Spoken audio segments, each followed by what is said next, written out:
Amém? Que bom que você está animado. Culto que se destina primeiro e antes de tudo para dar glória ao nome de Jesus. Amém? É verdade. E nós queremos dar glória ao nome de Jesus, ministrando ao seu coração a cura e a libertação. Esse é o propósito. Porque quanto mais livre eu sou, mais eu conheço Jesus. Na realidade, eu sou mais livre porque eu conheço mais de Jesus. E a pegada desse culto é essa: é trazer para você o conhecimento que te liberta. O conhecimento que faz você conhecer o Filho mais de perto. Porque a palavra de Deus nos diz assim no livro de João: se pois o Filho vos libertar, verdadeiramente sereis livres. E é por isso que a gente ministra a cada quarta-feira palavra do Senhor, para que você conheça do Senhor e assim seja livre. E nós temos ouvido da parte de Deus, através do nosso pastor, palavras que nos preparam para o nosso encontro Casa do Oleiro. Nós estamos sendo convidados a crescer. E muitos de nós, talvez, vou melhorar a frase, alguns de nós, a gente quer viver na terra do nunca, né? Quer ser um bocado de Peter Pan, não quer crescer. Mas não tem essa no reino de Deus. A gente precisa crescer. A gente precisa sair do lugar de meninos na fé e alcançar a estatura de varão perfeito. É para isso que você está trilhando a jornada cristã. É para isso que você está caminhando com Jesus. Porque a Bíblia diz assim para nós: até que todos cheguemos à unidade da fé, à estatura de varão perfeito. É por isso que você precisa crescer. E hoje eu quero te convidar a refletir comigo a respeito do poder da cruz para curar as feridas emocionais. Amém? Na realidade, nós cremos que lá na cruz, Jesus conquistou e operou tudo que era necessário para que eu e você tivéssemos uma vida livre. Mas muitos de nós restringem o ato da salvação a não sermos lançados no inferno. Muitos de nós pensamos em ser salvo como alguém que não vai para o inferno, mas vai para o céu. É verdade, mas isso não resume a salvação. Salvação é um pacote que inclui vida eterna, mas é um pacote que também inclui vida abundante. E essa vida abundante fala de cura, fala de libertação, fala de uma vida próspera, fala de uma vida de contentamento. E é tudo isso que você tem recebido da parte de Deus nesses dias. Então vamos agora abrir a nossa Bíblia no livro de Romanos, capítulo 8. Você certamente conhece esse texto. Esse texto assim, ele fala profundamente ao nosso coração, porque vai falar de algo que, eu já vou dando spoiler para o Congresso das Mulheres, a gente vai falar de algo que é invencível. Romanos, capítulo 8, e você vai ler comigo, acompanhar, melhor dizendo, a leitura, dos versículos de 31 a 39. Romanos 8, de 31 a 39. Diz assim a palavra de Deus: que diremos, pois, à vista dessas coisas? Se Deus é por nós, quem será contra nós? Aquele que não poupou o seu próprio filho, antes por todos nós o entregou, porventura não nos dará graciosamente com ele todas as coisas? Quem tentará acusação contra os eleitos de Deus? É Deus quem os justifica. Quem os condenará? É Cristo Jesus quem morreu, ou antes quem ressuscitou, o qual está à direita de Deus e também intercede por nós. Quem nos separará do amor de Cristo? Será tribulação, ou angústia, ou perseguição, ou fome, ou nudez, ou perigo, ou espada. Como está escrito: por amor de ti somos entregues à morte o dia todo. Fomos considerados como ovelhas para o matadouro. Em todas essas coisas, porém, somos mais que vencedores, por meio daquele que nos amou. Porque eu estou bem certo de que nem a morte, nem a vida, nem os anjos, nem os principados, nem as coisas do presente, nem do porvir, nem os poderes, nem a altura, nem a profundidade, nem qualquer outra criatura poderá separar-nos do amor de Deus que está em Cristo Jesus, nosso Senhor. Você precisa aplaudir ao Senhor por essa palavra. Aleluia, aleluia, aleluia. Sabe, a palavra fala por si só. A palavra de Deus, ela é poderosa e ela é fiel e digna de toda a aceitação. E nós estamos diante de um texto que vai tratar de um amor invencível. Nada pode me separar do amor de Deus. Nada pode te separar do amor de Deus. Sabe, é tão importante que a gente tenha de fato compreensão dessa verdade. Porque muitas vezes a gente declara que nada pode nos separar do amor de Deus, mas muitas vezes a gente não vive essa realidade. A gente não consegue trazer para a nossa vida a realidade de que nada pode me separar do amor de Deus. Porque muitas vezes nós estamos feridos. Muitas vezes nós carregamos conosco traumas emocionais que fazem com que a gente se sinta rejeitado, que fazem com que a gente se sinta menos amado, menos aceito, inadequado, inapropriado. Mas a verdade é que o seu pai lhe ama. O meu pai me ama. Você pode repetir comigo essa frase? O meu pai me ama. O meu pai me ama. Diga assim: eu sou livre. O meu pai me ama. Aleluia. Essa é uma verdade que precisa estar encravada no meu coração e no seu coração. Nós precisamos entender que a compreensão de quem Deus é para nós e do que nós somos nele traz para nós o remédio para curar todas as feridas emocionais. E a verdade é que Deus, Ele tem um desejo de curar a nossa mente e as nossas emoções, amém? Sabe, a obra da cruz, como eu já compartilhei aqui, ela é completa. Você sabe que quando você disse sim para Jesus, o seu espírito foi religado ao Espírito de Deus. E esse é o primeiro processo que a salvação opera na sua vida. Você foi salvo e o seu espírito está pronto. A Bíblia diz assim, que o espírito está pronto, porque o seu espírito agora voltou a ter comunhão com o Espírito de Deus. Então você voltou a ter vida, porque você estava morto nos seus delitos e pecados, mas agora o seu espírito foi vivificado. Então você foi salvo. Mas a obra da salvação também quer alcançar o teu corpo físico e a tua alma, que é a sede dos teus pensamentos e das tuas emoções. E é por isso que o próprio Deus, Ele mesmo, Ele está interessado em curar as suas feridas. Deus está interessado em curar todas as lutas emocionais que você enfrentou lá no passado e que ainda hoje pesam na sua mente e no seu coração. A vontade de Deus é que o nosso homem interior seja renovado pelo seu Espírito.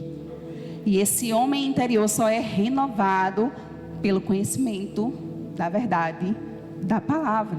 Sabe, você não renova o homem interior, você não renova a sua maneira de pensar e de agir por sentimentalismo, por emoção, mas você renova isso por compreensão e convicção da palavra de Deus. E você somente se sentirá completo através do agir curador de Deus em sua vida.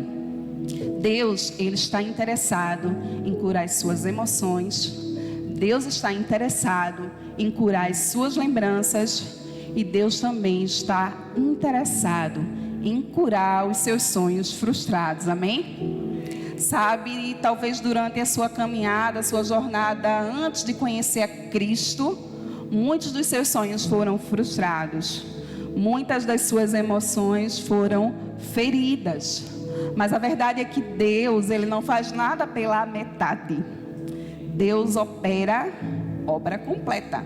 A Bíblia diz assim, que aquele que começou a boa obra, Ele é fiel para completá-la até o dia de Cristo. Então observa, o Senhor, Ele tem interesse em que eu seja completamente são diante dEle.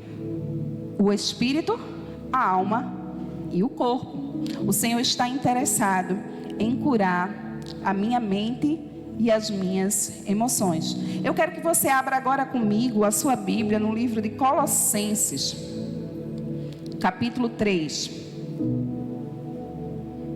Colossenses, capítulo 3. E acompanhe a leitura dos versículos 9 e 10. Colossenses 3, 9 e 10. Diz assim a palavra do Senhor: não mintais uns aos outros, uma vez que vos despistes do velho homem com os seus feitos, e vos revestistes do novo homem, que se refaz para o pleno conhecimento, segundo a imagem daquele que o criou. Amém? Nós estamos aqui, segundo a verdade da palavra de Deus, diante de um contraponto entre a velha vida, antes de Cristo, do velho homem, e agora do novo homem, daquilo que você era e daquilo que você agora é em Cristo. E isso precisa estar muito definido na sua mente, no seu coração. Lá no encontro Casa do Oleiro, você vai ser bem confrontado em relação a todas essas questões, as questões do passado que ainda querem assombrar o teu presente. Por quê? Porque você precisa viver a realidade da nova criação. Você precisa viver aquilo que Jesus já conquistou por você lá na cruz. E esse texto que nós acabamos de ler, ele vai falar o seguinte, que nós tínhamos antes uma antiga natureza, e essa antiga natureza tinha os seus feitos. Nós éramos comandados pelo desejo carnal, e nós tínhamos um senhor sobre nós, que era Satanás. Mas a verdade é que a Bíblia nos diz que o Senhor Jesus, Ele nos transportou do império das trevas para a sua maravilhosa luz, para o reino do Filho do seu amor. Então, agora nós temos uma nova realidade. Como eu já falei, a realidade da nova criação. E a partir do momento que eu disse sim para Jesus, eu ganhei uma nova roupa. Você lembra que lá no Éden, antes do pecado, o primeiro casal, eles não usavam roupas. E você já pensou por que eles não usavam roupas? Eles eram vestidos da glória de Deus. Mas quando o homem caiu, quando a mulher caiu, eles foram destituídos. A Bíblia diz assim, que todos pecaram, carecem, estão destituídos, estão afastados da glória de Deus. Mas a verdade é que, quando Cristo lá na cruz cumpriu a obra de redenção, e quando eu reconheci essa obra na minha vida, quando você reconheceu essa obra na sua vida, você ganhou uma nova roupa. Você ganhou uma nova identidade, a identidade de filho, de filha de Deus. E aí você é vestido novamente com essa glória. De fato, não mais aquela glória que o primeiro casal tinha no Éden, porque a gente ainda luta com o pecado. A gente só vai ter esse corpo glorificado lá no nosso céu de glória, né? Como a gente fala, quando a gente tiver o nosso encontro glorioso com o nosso Senhor Jesus Cristo. Mas a gente já recebeu parte daquilo que seremos lá no nosso céu, no encontro com o Senhor. Mas o texto nos fala que nós precisamos nos revestir. E esse é um ponto que eu preciso chamar a sua atenção. Ele diz que nós precisamos nos revestir. Sabe, tantas vezes a gente quer viver uma vida diante de Deus, porque a gente tem tantas coisas, tanta quinquilharia guardada dentro de nós, a gente carrega tanto peso, tanto saco de lixo, tanta coisa que não serve para nada, e a gente ora e diz assim: Senhor, quando o Senhor quiser, o Senhor tira isso de mim. Senhor, quando o Senhor quiser, o Senhor faz isso por mim. Olha, o que Deus precisava fazer, Ele já fez lá na cruz. Ele fez através da pessoa bendita de Cristo.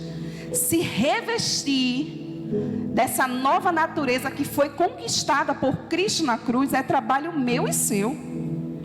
Você precisa entender que a salvação, ela é de graça, para mim e para você, porque o alto preço foi pago por Cristo.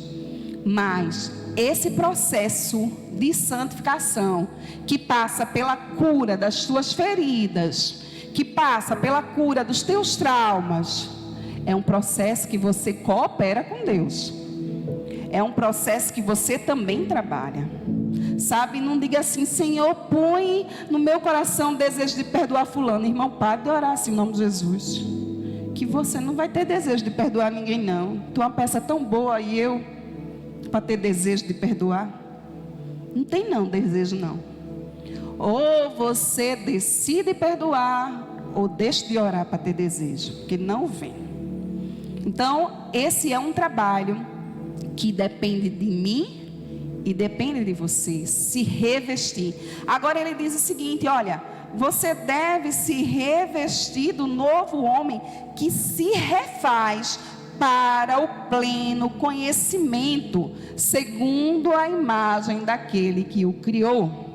Você entende para que é que você se reveste? Para cada dia ser mais parecido com Jesus, para ter pleno conhecimento de quem Ele é, para todos os dias você ser olhado pelo Senhor, pelo seu Pai lá no céu, e dizer assim: olha, minha filha, hoje ela está mais parecida ainda com o meu filho primogênito, com Jesus Cristo. E você precisa entender que na sua jornada cristã, desde o dia que você disse sim para Jesus, você já passou por uma série de mudanças, sim ou não? Irmão, se não passou, venha cá para eu orar por você, para você se converter de novo, tá certo? A gente vai precisar resolver esse problema. Mas desde o dia que você disse sim para Jesus, você entrou nesse processo que a gente chama de santificação. Você começou a ter uma nova vida, uma nova mentalidade. E essa nova vida e essa nova mentalidade, ela não vai, como eu já falei, somente te garantir uma vida eterna no céu, mas vai mudar o teu comportamento aqui na terra, para que você desfrute da vida abundante. E sabe, meus irmãos, muitos de nós têm assim, às vezes um perrengue com esse negócio de vida abundante. Por quê? Porque a gente tem a mente contaminada com a ideia de que vida abundante é ser rico. Riqueza é só um detalhe, no sentido de tudo que Deus tem para me dar. Ele também tem riquezas para me dar.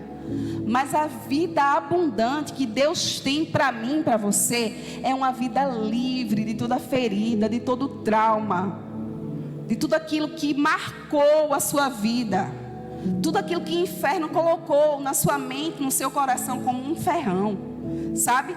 Essa é a vida abundante que o Senhor tem para mim e para você.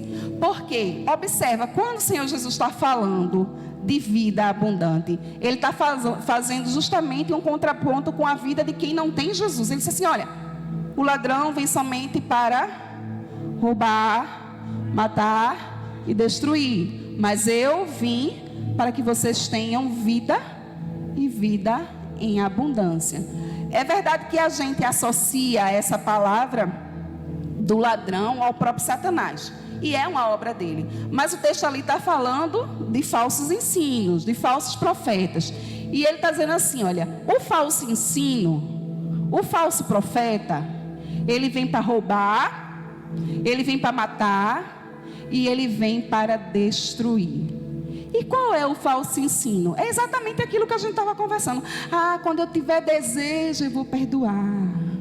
Ah, eu entreguei a Deus. Irmão, seja responsável pela sua vida em Deus. Tenha a atitude de alguém que quer ter uma vida abundante. O Senhor Jesus disse assim, olha, essa obra do inferno, essa obra do falso profeta, que é operada através do próprio Satanás, de roubar, de matar e destruir, é uma perturbação. Você já pensou como é que vive alguém assim? Vive uma vida perturbada. Não há abundância, não há paz, não há alegria. Mas a verdade é que a vida em Jesus é uma vida que traz para nós, porque a Bíblia diz assim, que o reino de Deus é o reino de paz, justiça e alegria no Espírito. Essa é a vida abundante que Deus tem para mim e para você. E paz, justiça e alegria só vive quem é livre e curado de suas feridas emocionais. Por quê? Quem tem o seu coração liberto não vive requerendo justiça própria. Quem tem seu coração liberto entende que o Senhor é a própria justiça. E que a justiça de Deus se cumpre em mim, à medida que eu sou mais semelhante a Cristo. E Cristo foi aquele que levou sobre si tudo o que eu fiz de mal e tudo que você fez de mal. Ele não merecia nada disso, mas Ele fez por nós. Ele foi rejeitado. E mesmo assim Ele decidiu te amar e me amar. Aí você precisa compreender que esse é o seu modelo. Que esse é o meu modelo. Você só será livre das feridas que te causaram quando você compreender o que é o amor de Deus. Esse amor que a gente acabou de ler. Sabe, muitas vezes a gente fica assim meio que confuso com a ideia de amor, porque essa ideia de amor do mundo, ela é muito distorcida. A ideia de amor do mundo é um amor que tem a ver com prazer, tem a ver com satisfação. Mas a ideia de amor, segundo o amor de Deus, é um amor sacrificial. Então, a gente precisa compreender a verdade segundo a ótica de Deus, porque assim a gente de fato vai estar compreendendo a verdade. A Bíblia nos diz, esse texto já foi lido aqui pelo nosso pastor, certamente Ele tomou sobre si as nossas enfermidades e sobre si levou as nossas doenças. Contudo, nós o considerávamos castigado por Deus atingido e afligido, mas Ele foi traspassado por causa das nossas transgressões, foi esmagado por causa das nossas iniquidades. O castigo que nos trouxe a paz estava sobre Ele, e pelas suas feridas fomos curados. Isaías 53, do 4 ao 5. Observa, esse texto vai falar para nós que todas essas mazelas que a gente enfrenta nas nossas emoções, Cristo levou sobre si. Você entende isso? Nós vivemos um mundo, uma sociedade que sofre de depressão, de ansiedade, e as consequências, elas são, ou melhor dizendo, as causas, elas são as mais diversas. Mas observa que Jesus aqui vai nos dizer, a palavra de Deus vai nos dizer que ele foi afligido, que ele foi atingido, que ele foi rejeitado. Observa, Jesus sofreu na carne tudo isso que hoje te aflige. Jesus sofreu na carne tudo isso que hoje você acha que é maior do que você. Jesus sofreu, Jesus já levou sobre si. E deixa eu te dizer uma coisa: Jesus é vencedor invicto. Ele é vitorioso. E o melhor disso é que a Bíblia me diz que Ele me faz andar em triunfo. Olha, eu não quero que você tenha a ideia de um evangelho triunfalista no sentido de que eu não vou passar por problemas. Eu não estou falando desse tipo desse evangelho. Não é esse evangelho da cruz. Eu estou falando de alguém que entende que pode ter sido ferido, que pode ser ofendido, mas que compreende que Cristo já levou sobre si toda ferida, toda ofensa, toda dor emocional. Cristo já levou sobre si. Nele eu sou plenamente satisfeita, porque nada pode me separar do amor dele. Nada pode me separar. Nada. Nenhuma dor emocional, nenhuma ferida, nenhuma rejeição. Não me quiseram, não me desejaram. Eu fui excluído, eu fui colocado para fora, mas Cristo me aceitou. Nele eu fui adotado, nele eu fui feito nova criatura. Isso é cura para minha ferida emocional. Jesus tomou sobre si aquilo que Satanás quer continuar trazendo à sua mente, o seu coração, para que você se sinta inapropriado. Sabe, eu tenho conversado com algumas pessoas e algumas delas me dizem assim: eu não sou digna de estar aqui, eu não posso estar me reunindo, eu não posso estar junto. E sabe que você precisa compreender que essa é uma verdade. Eu não sou digna de estar. Algum de nós é digno de estar na presença de Deus? Mas você sabe que Satanás, ele trabalha com aquilo que a Bíblia chama de sofisma. E o que é isso? É uma verdade, é uma mentira disfarçada com uma verdade, que é tanto repetida que você acaba crendo. Na prática, o que é? Eu não sou digno do amor de Deus. Essa é uma verdade. Por isso, eu não vou manter a comunhão com os santos. Isso é mentira. Eu não sou digno do amor de Deus. É verdade. Por isso, eu não vou participar da célula. Essa é uma mentira. E Satanás começa a colocar e a repetir isso na sua mente, no seu coração, e você passa a acreditar nisso como verdade. Mas sabe o que é que a palavra de Deus me diz e te diz a esse respeito?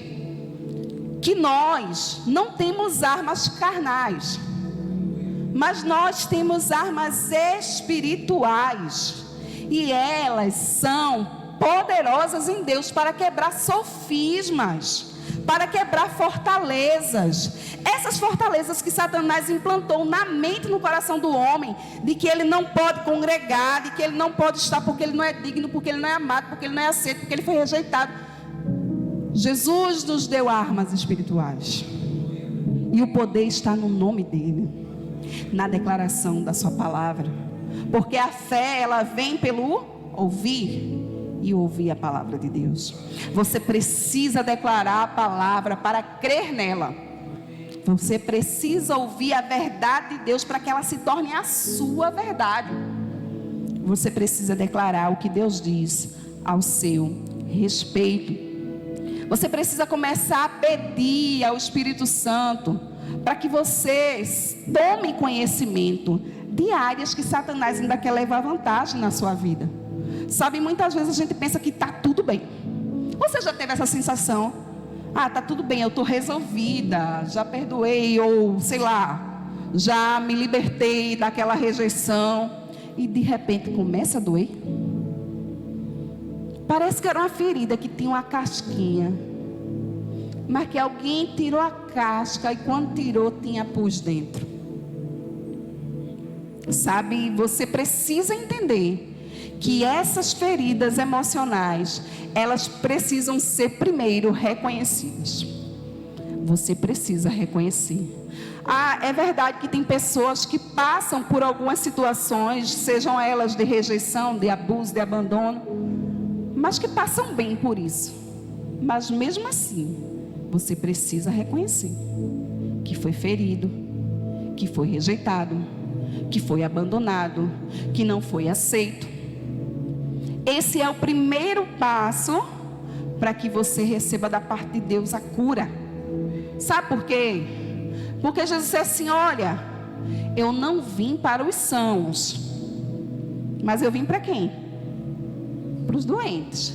Agora eu te pergunto, tem alguém que é são? A verdade é que tem gente que pensa que é são. E para esses que pensam que são, Jesus não tem como operar. Porque eles estão revestidos pelo orgulho. E sabe o que é que a Bíblia me diz a respeito do orgulho?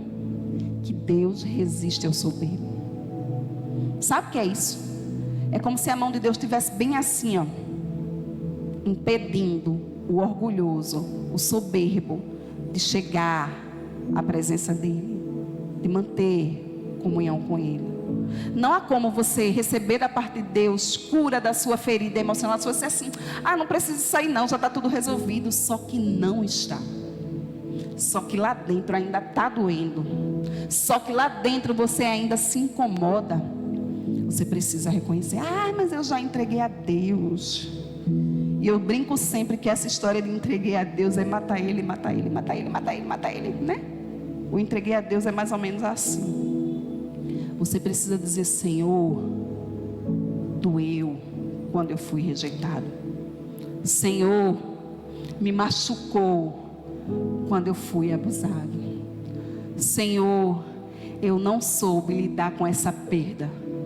Você precisa reconhecer sua ferida, porque assim você se reconhece como doente. E a partir desse momento, você pode orar a Jesus para que Ele gere cura na sua emoção, nas suas lembranças. Todos nós já vivenciamos algum tipo de rejeição. A rejeição, ela é devastadora. Sabe, você vai perceber que algumas pessoas, como eu já falei, elas reagem bem à rejeição, mas outras, elas carregam esse peso de uma maneira que elas se encolhem. Lembra daquela história da mulher encurvada?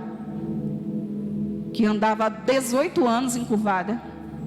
Sabe, talvez essa seja uma representação fiel de alguém que já sofreu rejeição e que carrega esse peso.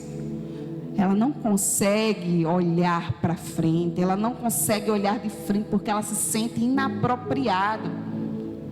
Ela não se sente aceita. Por terem internalizado psicologicamente a experiência, essas pessoas tornam-se emocionalmente feridas e se sentem rebaixadas. Sabe, é tão difícil lidar com a rejeição, porque a rejeição, ela passa a mensagem de que você não tem valor. Ela passa a mensagem que não há sentido de você estar ali naquele grupo. E você precisa compreender quem você é em Deus. E que Ele te aceita. E que Ele te ama. Muitos tentam lidar com a rejeição silenciando. Você já ouviu assim aquela frase assim: o tempo cura tudo. Já ouviu isso? Irmão, o tempo só cura tudo se tu tratar a ferida. Aí o tempo vai curar. Uma ferida, para ela ser curada, sabe qual é o primeiro processo que ela passa? Ela tem que ficar inflamada. Quando uma ferida começa a inflamar, aí fica aquele negócio vermelho do lado. Todo mundo aqui já teve pereba, não venha me dizer que não teve. Quando começa a ficar inflamadinho, vermelhinho do lado, meio duro, Se apertar, sai aquelas coisas lindas. Começou a coisa boa. Começou o primeiro processo de cura. A ferida precisa inflamar para curar. Você precisa sentir essa dor para que a ferida seja curada. Ela passa por esse processo de inflamação até que novas camadas da pele sejam feitas, e aquela nova camada vai subindo. Aí você já sabe, né, que vai saindo, aparecendo aquela crequinha até que ela cai e uma nova pele está ali. Assim é na sua vida. Assim se dá nas suas emoções. Você precisa deixar a inflamação acontecer. Sabe, você precisa dizer assim: está doendo. Eu preciso de um anti-inflamatório aqui. Porque o sangue de Jesus já fez tudo o que era necessário para que você vivesse essa uma vida livre. E é esse sangue de Jesus que é colocado sobre essa ferida. E é esse sangue de Jesus que traz cura sobre a minha vida e sobre a sua vida. Não ache que o caminho de silenciar vai resolver a sua vida. Existem pessoas que chegam para nós e dizem assim: olha, eu nunca falei isso para ninguém. Eu tenho esse segredo há mais de 20 anos. Eu carrego essa dor comigo há mais de 20 anos. E eu fico pensando como ela conseguiu. Você precisa expor. Você precisa deixar inflamar para que a cura aconteça. Não adianta pensar que o caminho do silêncio vai trazer cura. Você precisa de exposição. Você lembra da mulher que eu acabei de citar? A mulher que andava encurvada há 18 anos. E ela estava na sinagoga num dia de sábado. Era um dia de um culto bem concorrido. Culto de igreja cheia. Imagina. Aí Jesus disse assim: olha, vem para cá, vem para o meio. Será que foi fácil? Ela teve que se expor. Ela teve que mostrar para todo mundo que ela andava encurvada. Ela teve que mostrar o que ela carregava. Sabe, lá no encontro Casa do Oleiro, você vai passar por situações assim, que talvez você queira se esconder, porque vai trazer vergonha. Mas não se esconda não. Se exponha. Porque a exposição de Jesus não é para te envergonhar, é para te curar. Quando Jesus chama aquela mulher e diz: vem para cá para o meio, Ele cura aquela mulher. A despeito de toda a religiosidade que havia, Ele cura aquela mulher. Porque eles começam a dizer: olha, não pode, é sábado, como é que você está fazendo isso? Não pode. Só que ele amava aquela filha de Abraão. E quando Jesus ama alguém, nada pode separar essa pessoa desse amor. Sabe, não é o sábado, não é a religião, não é ser encurvado, não é ser ferido, não é ser rejeitado. É o amor de Deus. Nada pode te separar desse amor. E Ele está te chamando hoje: vem, se expõe, porque eu quero curar você. Jesus não te expõe para te envergonhar. Jesus te expõe para te curar. Eu quero que você leia comigo Ezequiel 16.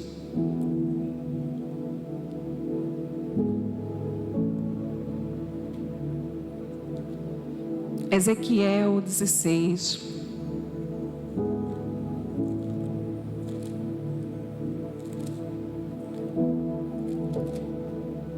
Versículos de 4 a 6. Quanto ao teu nascimento, no dia em que nasceste, não te foi cortado o umbigo, nem foste lavada com água para te limpar, nem esfregada com sal, nem envolta em faixas. Não se apiedou de ti olho algum para te fazer alguma destas coisas.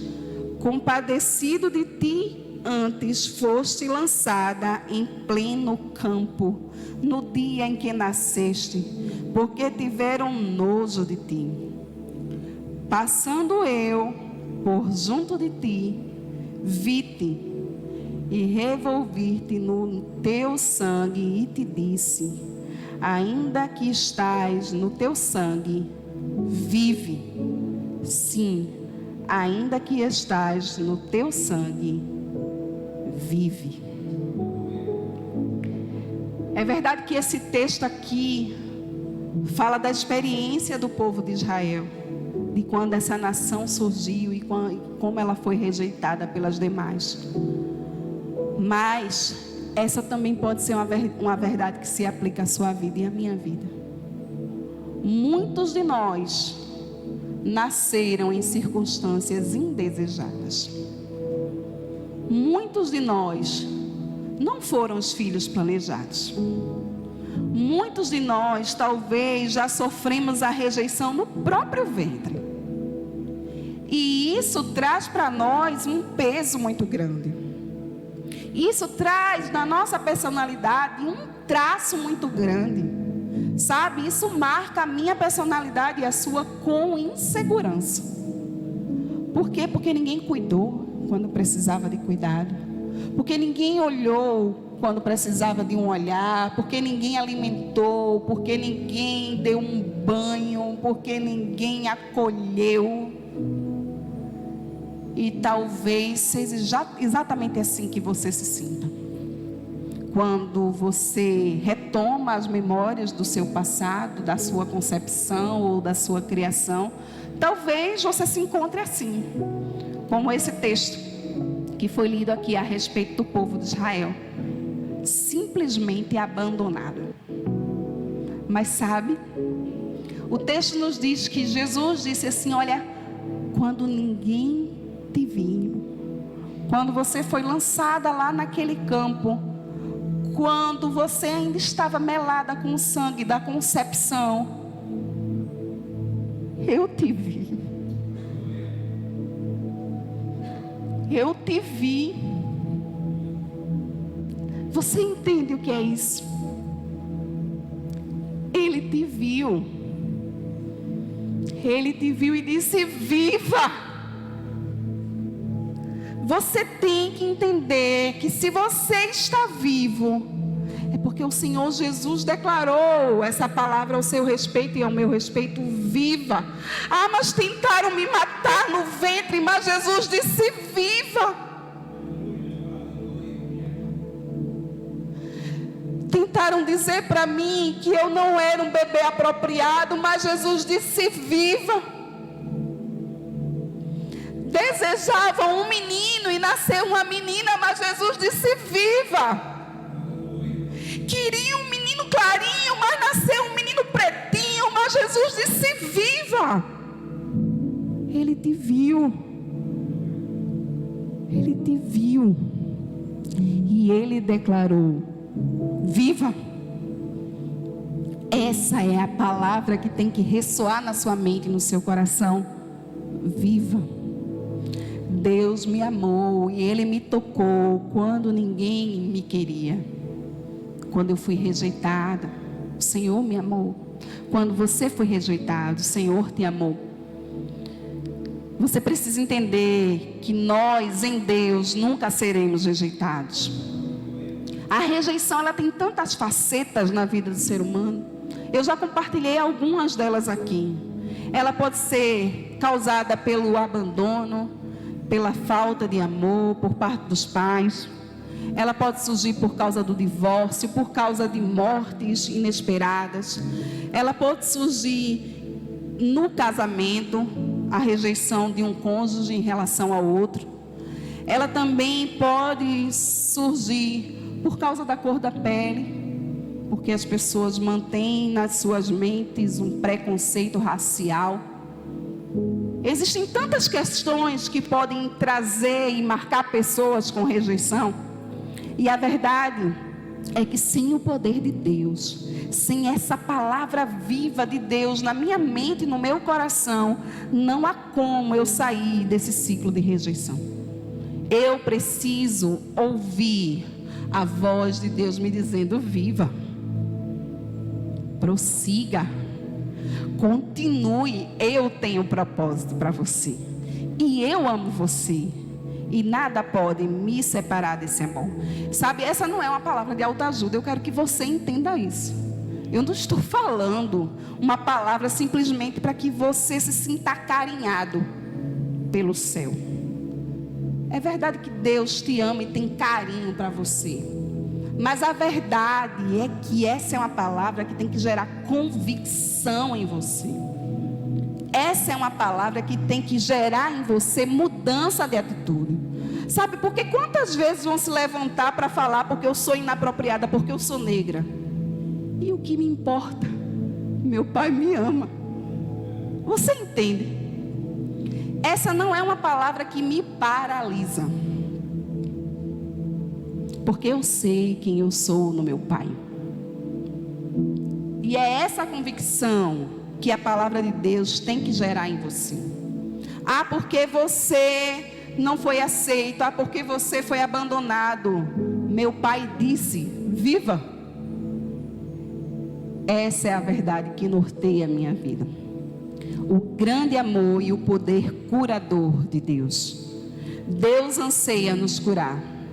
Veja só o que as escrituras dizem. Lá em Isaías 63:9 diz assim: olha, em toda a aflição do seu povo ele também se afligiu, e o anjo da sua presença os salvou. Em seu amor e em sua misericórdia ele os resgatou. Foi ele que sempre os levantou e os conduziu nos dias passados.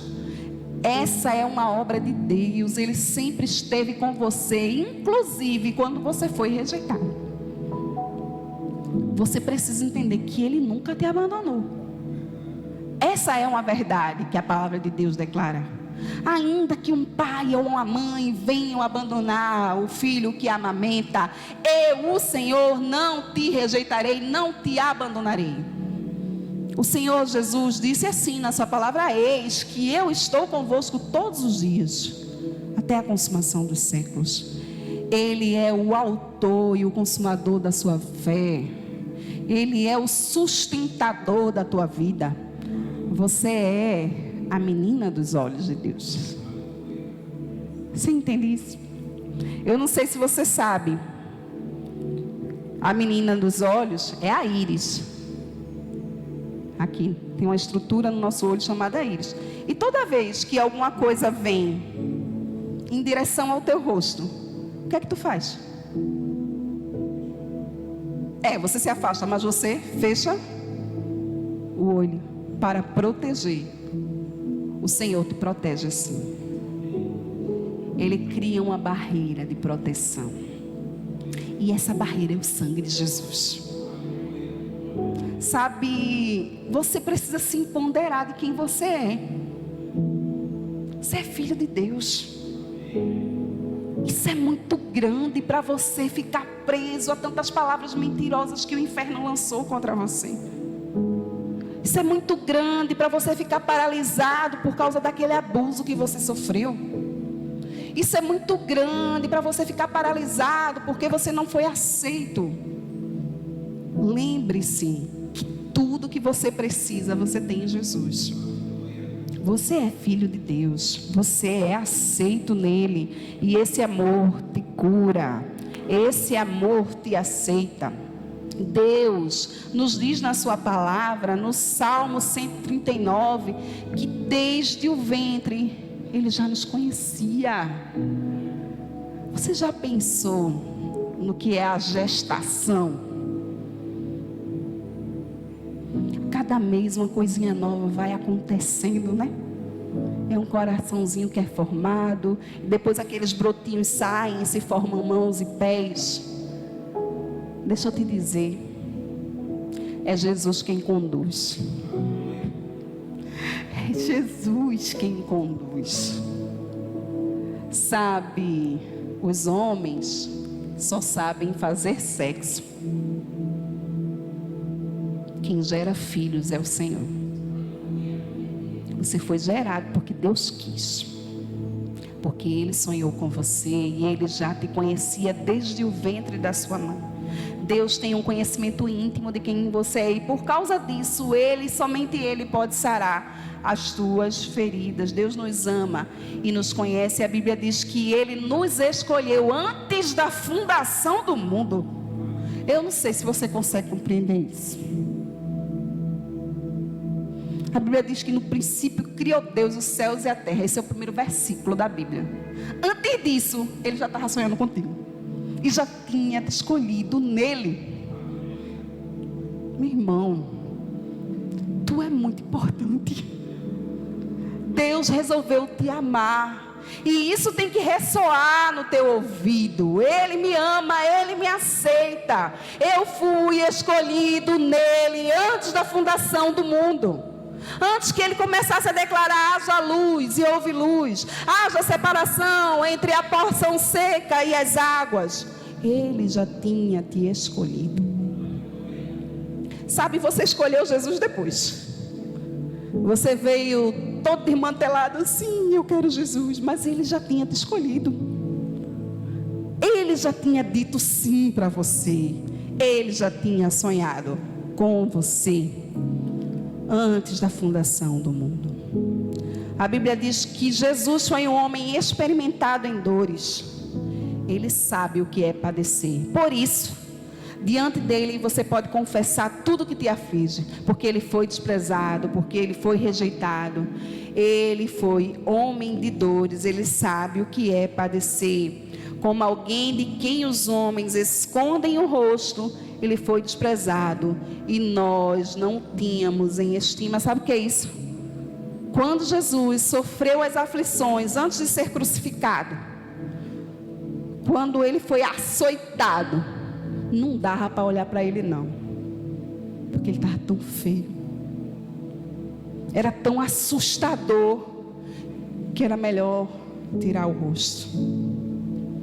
E Ele sofreu isso para que você não vivesse mais sofrendo por causa dessa ferida, para que você não vivesse mais cabisbaixo por causa dessa rejeição. Ele foi rejeitado, Ele foi experimentado em dores. Mas sabe por que é que Ele fez isso? Para que hoje Ele olhasse assim, conversasse com o Pai, e o Pai olhasse para Ele: olha aí, Jesus, o fruto do teu penoso trabalho. Olha como eles conseguem compreender a vida abundante que você conquistou. Será que Deus olha para mim e para você dessa forma? Ou será que a gente continua se arrastando por causa de feridas emocionais? Ou será que a gente continua ainda mendigando o amor e colocando as nossas expectativas em pessoas, quando a nossa esperança está nele? Jesus tem que olhar para mim e dizer assim: valeu a pena. Ela entendeu o meu amor. Valeu a pena, Ele entendeu o meu amor. Ele sabe quem Ele é, e Ele vive por causa disso. Eu queria convidar você a se colocar de pé nessa hora.